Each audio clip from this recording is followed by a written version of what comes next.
family, friends, and YouTube. Today I'm again vlogging from Clarksville. I'm trying to make, hopefully this is my last one from Clarksville. Hope to start vlogging from other locations. Right now I'm at the Sonic. And there is Snowee and Tagalong and the new flashing light.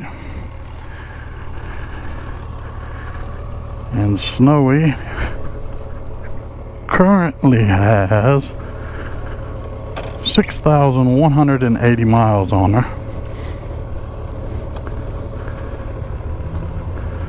So let's pull out of the Sonic. And I thought I would do a night vlog, which would probably be my first one after testing the camera system to see if it will work. Closing the visor. Probably don't have to.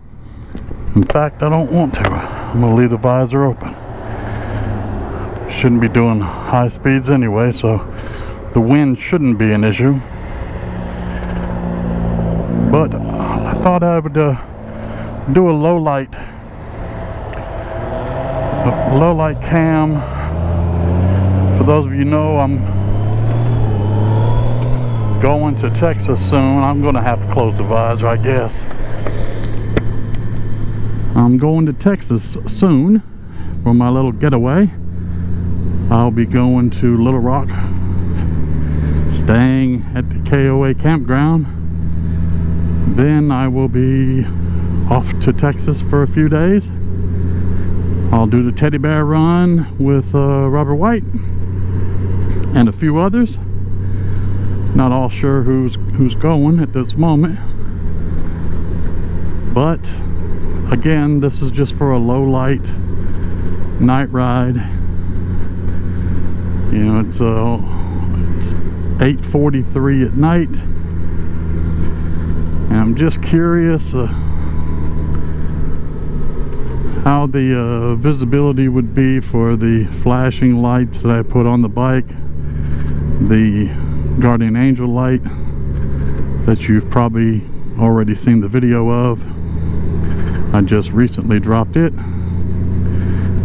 and this video here is just a night ride for a follow-up of that. I like the light. If you saw from the video, the light serves its purpose. You can definitely tell that it will flash and you will be seen from a far distance. Not sure if I mentioned it, but you know, it has a long battery life, so any trip, even for you ground pounders, any trip that you want to take on, it can withhold that trip. I think if I have every light and everything on, I think it's a 50, I might get 50 hours out of a charge. So I don't think anybody's running 50 hours straight that you can't take the time to charge it up.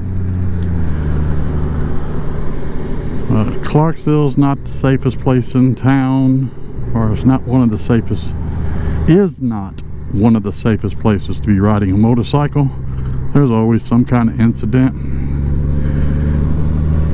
and I don't know how many people get killed in Clarksville on motorcycles. It seems to be every other weekend was a wreck, and maybe every 2 weekends or 3 weekends there's a fatality from a motorcycle crash.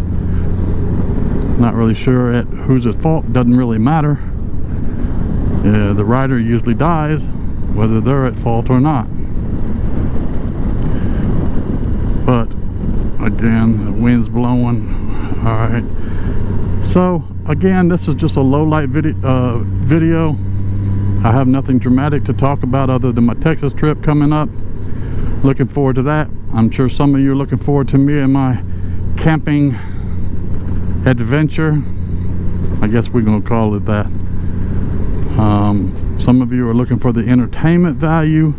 I just want you to know, man, I've camped before. I haven't camped like this, but I've spent many years camping. Tactical deployments. When I was a young man, I was a member of the Phantom Knights, which is a rapid response tactical unit be anywhere in the state at any time on a moment's notice. They would be anywhere in the state of Tennessee, and we get dropped off, and we could be sitting outside of a prison in the woods or whatever for up to 3 days in the event that something was to happen. Or if they suspect something's about to happen, they would call us, have us on standby. Oh, those were my younger days. And then since then, you know, of course, I ventured on into a different element and statewide special operations and all that wonderful stuff. But so, the point is, I have camped before, so it's not something new to me. It's just that this type of camping that we're referring to is basically going to be sleeping, you know, getting you something to drink and eat right before you go to the campsite, set up your camp, hopefully in under 3 or 4 minutes, and hopefully I have everything set up in under 30 minutes, and then off I would go, and then go to sleep. Wake up in the next morning, which takes longer to pack everything up. I'm still trying to work out a perfect way of doing it, but packing up the tent and getting it at the slowest form factor is a little trick. I've had a lot of people help me, including the owner of the company, and we are getting it down to a science. For those of you who don't know, I have an overlandish tent, and it is all weather or all season tent, and the reason I wanted that is because I don't plan on sitting at the house. I plan on riding year round. Now I realize that certain places in Tennessee you can't ride in the winter. That's normal. Get caught up in the mountains, you know, even in the regular parts of Tennessee. If it snows, I can't go, but if it's not snowing, I can go. So that doesn't mean I can't do Key West in the winter for Tennessee's winter and go to Key West. I think if I make it through Georgia, I think without any snow, I think I'm all right all the way through Florida down to Key West. I don't know. Again, this is very low light, so I'm kind of curious of how this is going to turn out. This will have been officially my first low light after doing my adjustments to see if I could get the maximum. Now, for those of you who want to know if you can work a miracle with a GoPro 12, this is as close to a miracle as you're going to get, because I have tested so many settings to try to get it to function in low light. GoPros are not known for low light. The sensor is not built for low light. So if I went out on just pitch black roads, which I'm going to go down this one road and it'll be dark for a minute, I'll just see if I can get away with no light. We already know low light is an issue. I'm sure no light will be even bigger issue. But I'm looking forward to seeing what the footage is going to look like, and I'm looking forward to going on my Texas trip. I'm sorry I don't have cameras flipping back and forth at me, but you know, usually I would do that at a red light,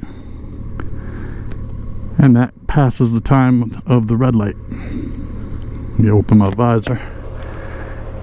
Oh, I get up this fog up out of the visor.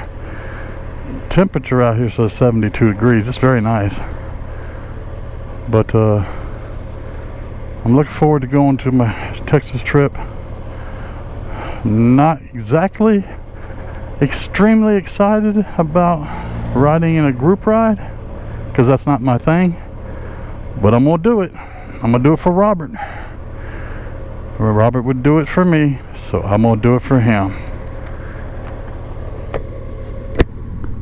I'll go close my visor back, and people ask me about these group rides and why. I just don't like to be bunched up, as I said in previous videos. I don't like to not have control of my entire lane. I want my entire lane so if something came in it, I could swoop over real quick. Now I know in group rides you ride staggered, and there's all kind of rules to doing group rides. I just think it'd be best I keep my butt out of group rides. Now, I have ridden with a couple of people before. I don't call 2 people and myself, so 3 people riding. I really don't call that a group ride because we're spaced out far enough. I might be able to go up to 4 or 5 bikes and be spaced out far enough. If we ride together long enough, I might feel comfortable with that. I have done that. I've ridden, you know, matter of fact, come to think of it, when I was in Texas last time, Cruise Man and Robert White and I went on a little journey, short journey, but so I have ridden. I got to bring up the rear, so that was great because then I could watch everything and I don't have to worry about my positioning for people behind me. But again, I'm just not a fan of group rides. This is probably the lowest lights, this road, this stretch right here. This is probably the lowest lighting. See, coming up, you can see in the far distance there's only 1 light. So we're getting everything off of the Goldwing's headlight, and that's it. This is not high beams. I do have the lower cow lights. They stay on, but that's it. As you can see, if a deer was to jump out, which they do, you have no real response time to anything. But I'm gonna go up here, and this is as dark as the video would get because now I'm about to hit some lights again. So that gives me the darkest part of my video. And again, I'm trying to pull a miracle out with a GoPro 12 and low light. I even listened to all the pros and the experts and did all these different settings to try to get it just right. Is it right? I don't know. We'll see when I edit the video, and then see if I can clean up anything in post. Good thing about editing, you get to do a little bit of cleanup in post. And again, I'm sorry I don't have a camera to click back at me at a red light, but it's okay. This is about to end this ride up here anyhow, so I think I'm going to stop at the corner store up here. So anyway, if you haven't seen the video on the Guardian Angel light that I have set up on my bike, please go and click on the video. It's the one right before this. Click on that video. Tell me what you think. And I'm gonna fade out into the darkness before lights come up. So until next time, just live your life. Snowee and I would like to thank you for watching our video. We're a small YouTube channel. We do this for fun. And we have basically content in 6 different categories. We have motovlogs, quick thoughts, Goldwing Flybys, maintenance, product reviews, and spotlight locations. Although we do this simply for fun, we ask that you help support our channel by simply going to Cruise Man's Garage and supporting his. We are part of the Cruise Man's 100,000 subscriber campaign. So we ask that you help us get Cruise Man to 100,000 subscribers.